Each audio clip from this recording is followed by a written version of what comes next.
Hi, and welcome to my new video guide to Angkor Wat. In this video I will take you on a journey with me and share my experience of this vast and impressive structure that has now become one of the wonders of the world. Then in the second half of this video I will tell you all the facts and history of Angkor Wat through from its construction right up to the present day. So, let's get into this video and come on this journey with me.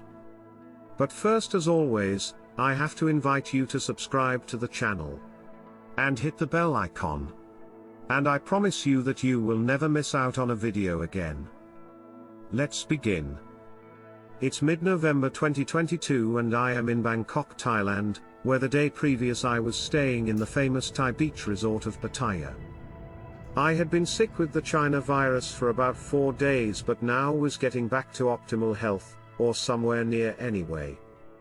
I had read conflicting information online as to the current situation regarding Cambodia's entry requirements. Some information was stating that they were testing on arrivals still. Reading this made me nervous to say the least. And the other information was saying that there was no restrictions in place and the country was completely open. I can confirm to all my fellow Unvaxxed travelers that there is no restrictions of any kind. Cambodia is fully open. Much to my relief, when I entered Siem Reap's cozy airport, I could see that there was no testing of any kind going on. The only thing different now post-pandemic is that they charge you a $30 visa that lasts for 30 days from the actual date of entry into Cambodia. Make sure your passport is stamped on arrival and keep the departure form.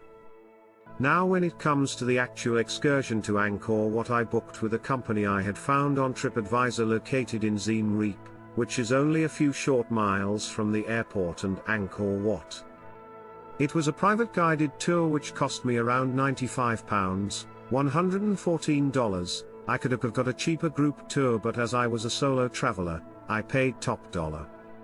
It was well worth the extra cost, to be honest, as I will explain. First off, I have to start by mentioning the heat. Cambodia is hot. When I was there it was around 33 Celsius and humid. I thought by spending the previous 10 days in Thailand's heat that it wouldn't be an issue. I was wrong. The heat is by lunchtime on the next level. Hence why they start the tours at 4:30 AM. I thought the main reason for this is to see the sunrise over Angkor Wat. It is, but that is the secondary reason. The main reason for starting the tour so early is that the heat by lunchtime is like an oven. My guide informed me that the reason for this is that the heat collects in the stone of the temples and rises as the morning goes on. These nuggets of information are another reason to pay that bit extra for a private guide. Another is that the Angkor Wat complex is spread out over miles, and to have your own air-conditioned vehicle to take you around to each part is the way to do it. My guide also had a cooler in the boot of the vehicle to chill the water. This might sound like a luxury, but I can assure you, it's needed and was gratefully appreciated. So, let me give you some tips of things to take with you.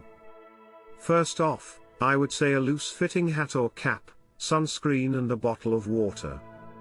Also, light loose-fitting clothes, something that breathes. Also, something that I didn't think of at the time was some snacks to keep up your energy walking around in the heat. Doesn't have to be a full-blown meal, just a chocolate bar or some crisps, just something to keep your blood sugar right to ward off the hunger. Also, I don't advise a full-blown drinking session in Siem Reap's pub street like I did the night previous to my excursion, where I think I only managed about 2 hours sleep, getting in about 2 AM and then up at 4 AM for my Angkor Wat experience. The more I think about it, no wonder I was sweating buckets. It was probably pure alcohol coming out of me. Pub Street is definitely worth a visit, by the way. I had a good night drinking with 2 local ladies and things could have gone my way if I had more time. The price of beer is also very reasonable at around $2. There was many pull factors keeping me out on that night. Last but definitely not least on my list is a good pair of walking boots or some comfy trainers. I wouldn't advise high heels for the ladies and also not flip-flops, as you want your feet protected walking around the temple stones. Those are the real basics for your Angkor Wat tour essentials. In this next part of the video I have compiled the facts and history of Angkor Wat for you to know before visiting the complex, so your experience is richer and more complete. Please watch until the end and give this video a like as it helps it to rank on YouTube. Also, if you haven't already done so, subscribe to the channel so you don't miss out on any future videos. Let's get into this. Angkor Wat, Khmer, city, capital of temples, is a temple complex in Cambodia, and is the largest religious monument in the world, on a site measuring 162.6 hectares, 1,626,000 square meters, 402 acres. Originally constructed as a Hindu temple dedicated to the god Vishnu for the Khmer Empire by King Siavarman II, it was gradually transformed into a Buddhist temple towards the end of the 12th century. As such, it is also described as a Hindu-Buddhist temple. Angkor Wat was built at the behest of the Khmer King Siavarman II in the early 12th century in Yasodharapura, present-day Angkor, the capital of the Khmer Empire, as his state temple and eventual mausoleum. Angkor Wat combines two basic plans of Khmer temple architecture, the Temple Mountain and the later Galleried Temple.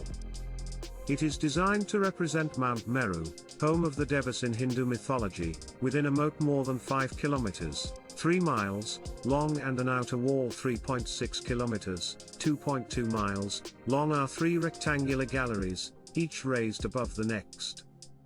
At the center of the temple stands a quincunx of towers. Unlike most Angkorian temples, Angkor Wat is oriented to the west. Scholars are divided as to the significance of this. The temple is admired for the grandeur and harmony of the architecture, its extensive bas-reliefs, and for the numerous devatas adorning its walls. The modern name Angkor Wat, alternatively Nokor Wat, means temple city or city of temples in Khmer. Angkor, meaning city or capital city, is a vernacular form of the word Nokor, which comes from the Sanskrit/Pali word Nagara. Devanagari Wat is the word for temple grounds, also derived from Sanskrit/Pali Vata, Devanagari, meaning enclosure.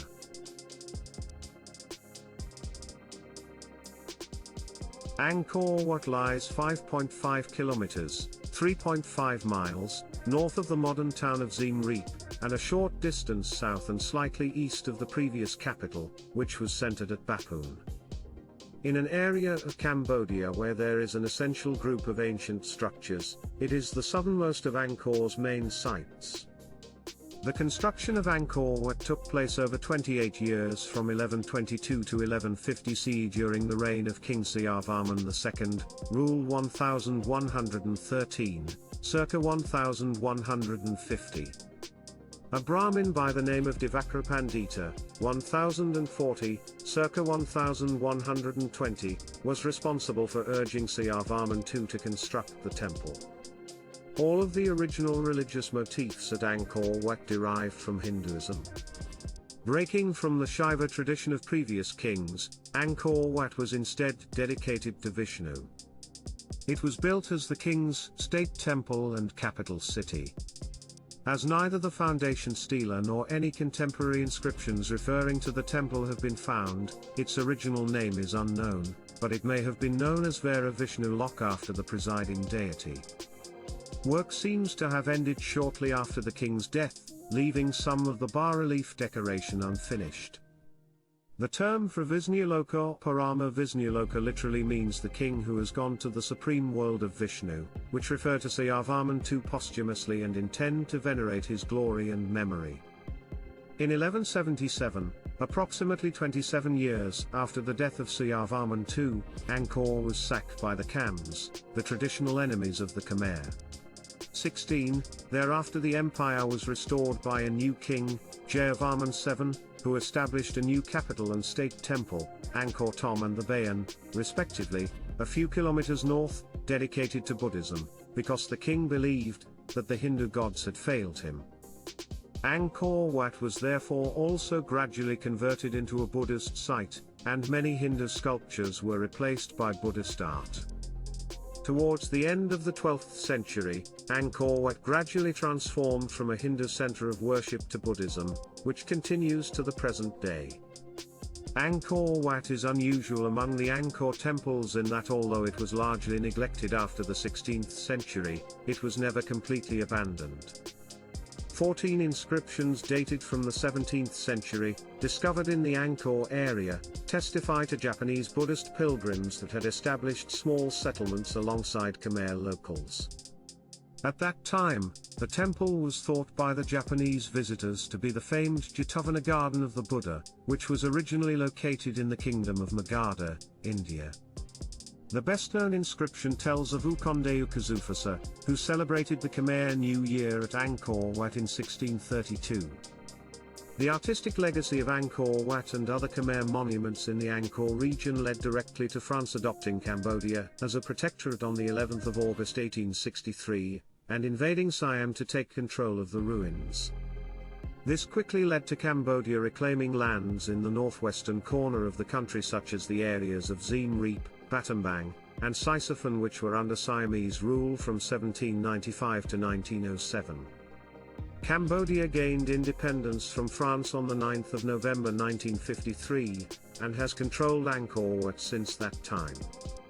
It is safe to say that from the colonial period onwards until the site was nominated UNESCO World Heritage in 1992, this specific temple of Angkor Wat was instrumental in the formation of the modern and gradually globalized concept of built cultural heritage. Restoration work was interrupted by the Cambodian Civil War and Khmer Rouge control of the country during the 1970s and 1980s, but relatively little damage was done during this period. Camping Khmer Rouge forces used whatever wood remained in the building structures for firewood, and a shootout between Khmer Rouge and Vietnamese forces put a few bullet holes in a bas-relief. Far more damage was done after the wars, by art thieves working out of Thailand, which, in the late 1980s and early 1990s, claimed almost every head that could be lopped off the structures, including reconstructions. The temple is a powerful symbol of Cambodia, and is a source of great national pride that has factored into Cambodia's diplomatic relations with France, the United States, and its neighbor Thailand. A depiction of Angkor Wat has been a part of Cambodian national flags since the introduction of the first version circa 1863. From a larger historical and even transcultural perspective, however, the Temple of Angkor Wat did not become a symbol of national pride sui generis but had been inscribed into a larger politico-cultural process of French colonial heritage production in which the original temple site was presented in French colonial and universal exhibitions in Paris and Marseille between 1889 and 1937. According to a myth, the construction of Angkor Wat was ordered by Indra to serve as a palace for his son Presha Mili. According to the 13th century Chinese traveler Zhou Deguan, some believed that the temple was constructed in a single night by a divine architect. Angkor Wat is a unique combination of the Temple Mountain, the standard design for the empire's state temples, and the later plan of concentric galleries, most of which were derived from religious beliefs of Hinduism originally. The construction of Angkor Wat also suggests that there was a celestial significance with certain features of the temple. This is observed in the temple's east-west orientation, and lines of sight from terraces within the temple that show specific towers to be at the precise location of the sunrise on a solstice. The temple is a representation of Mount Meru, the home of the gods according to Hindu mythology. The central quincunx of towers symbolizes the 5 peaks of the mountain, and the walls and moat symbolize the surrounding mountain ranges and ocean. The Angkor Wat temple's main tower aligns with the morning sun of the spring equinox. Unlike most Khmer temples, Angkor Wat is oriented to the west rather than the east. The oldest surviving plan of Angkor Wat dates to 1715 and is credited to Fujiwara Tadayoshi. The plan is stored in the Suifu Meitoku Kai Shokokan Museum in Mito, Japan. Angkor Wat is the prime example of the classical style of Khmer architecture, the Angkor Wat style, to which it has given its name. By the 12th century, Khmer architects had become skilled and confident in the use of sandstone, rather than brick or laterite, as the main building material. Most of the visible areas are sandstone blocks, while laterite was used for the outer wall and hidden structural parts. Architect Jacques Dumazy believes the layout of Angkor Wat borrows Chinese influence in its system of galleries which join at right angles to form courtyards. However, the axial pattern embedded in the plan of Angkor Wat may be derived from Southeast Asian cosmology in combination with the mandala represented by the main temple.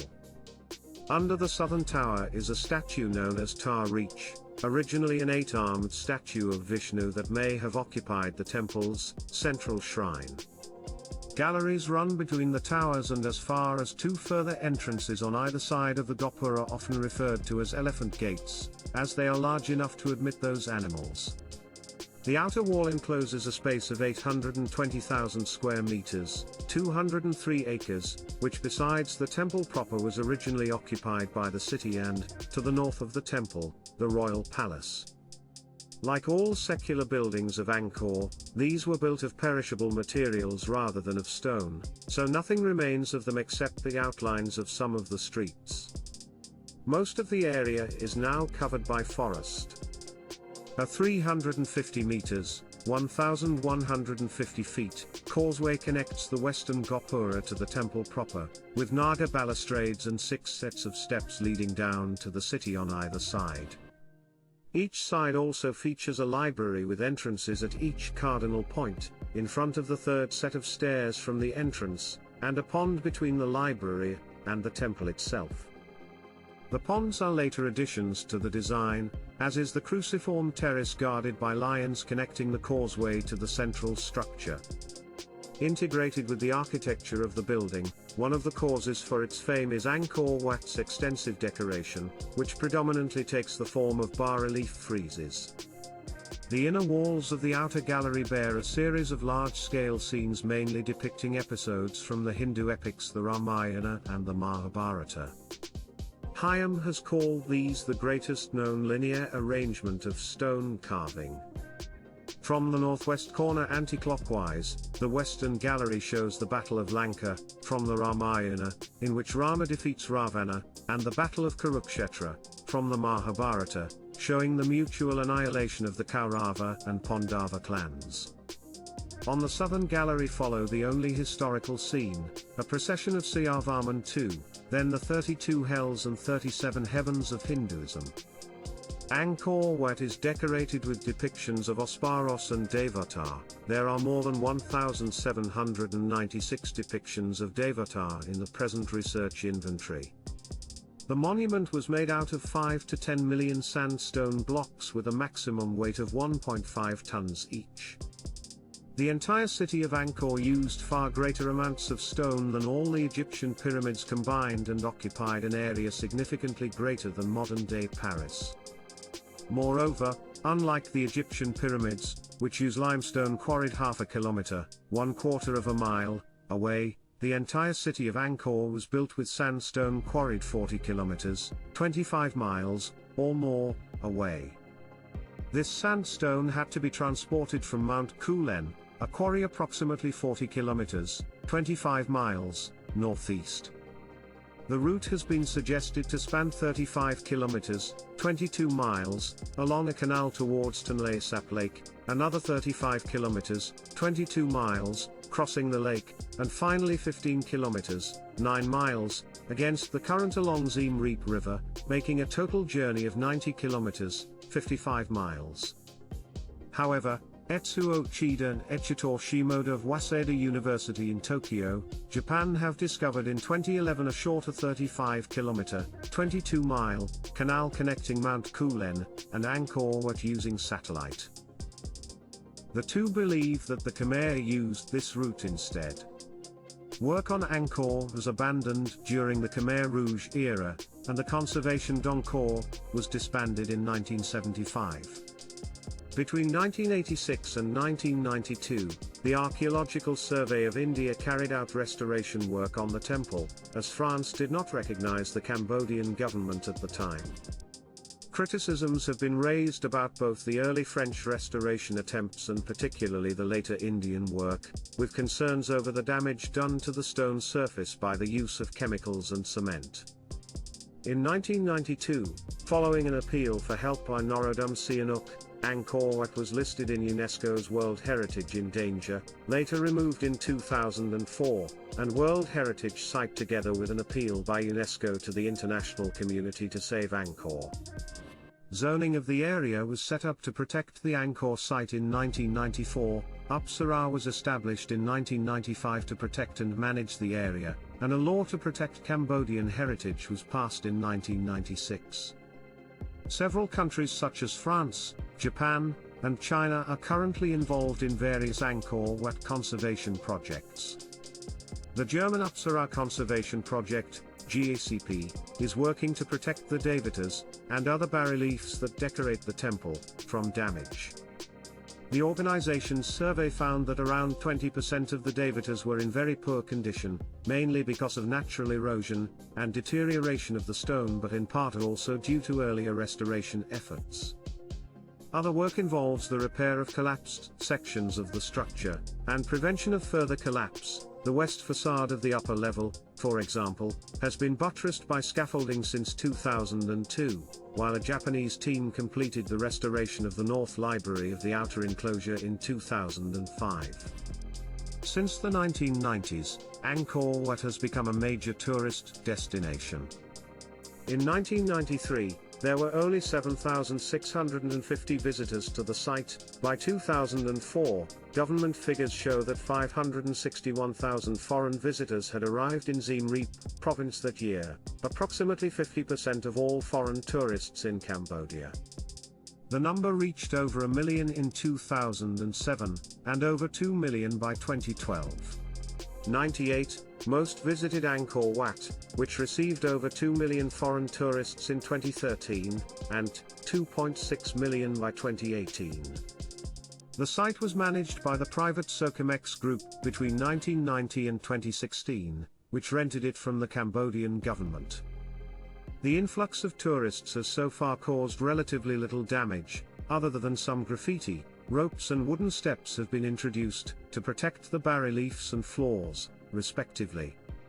Tourism has also provided some additional funds for maintenance. As of 2000, approximately 28% of ticket revenues across the whole Angkor site was spent on the temples, although most work is carried out by teams sponsored by foreign governments rather than by the Cambodian authorities.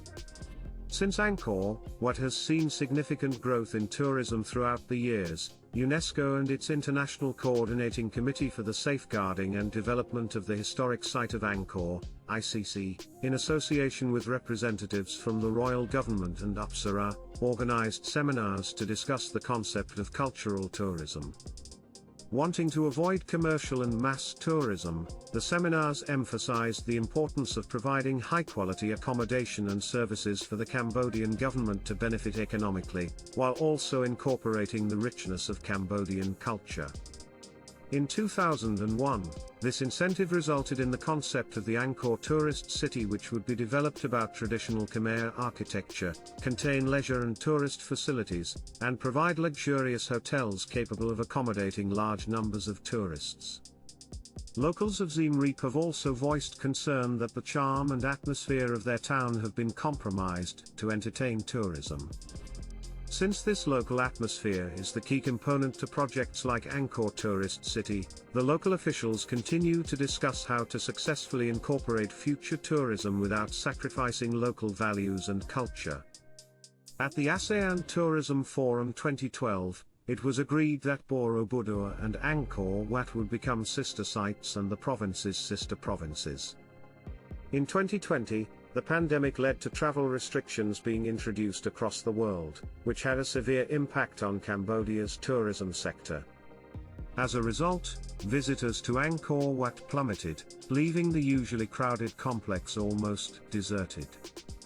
But judging from my recent trip in November 2022 to this magnificent site, things are slowly returning back to normal, with many people taking in its glory while I was there. Remember the essentials while on your tour: plenty of water, sunscreen and loose-fitting clothing, as you will sweat buckets. The heat there is on the next level as it rises out of the ancient stones. If you have any questions or would like to comment on this video, feel free and leave your thoughts in the comments section. And if you feel you got something from this video, or if it just entertained you, please hit the like button and help this video rank on YouTube. Also, if you haven't already done so, please subscribe to my channel, and I promise you that you will not miss out on a video again. Until the next time.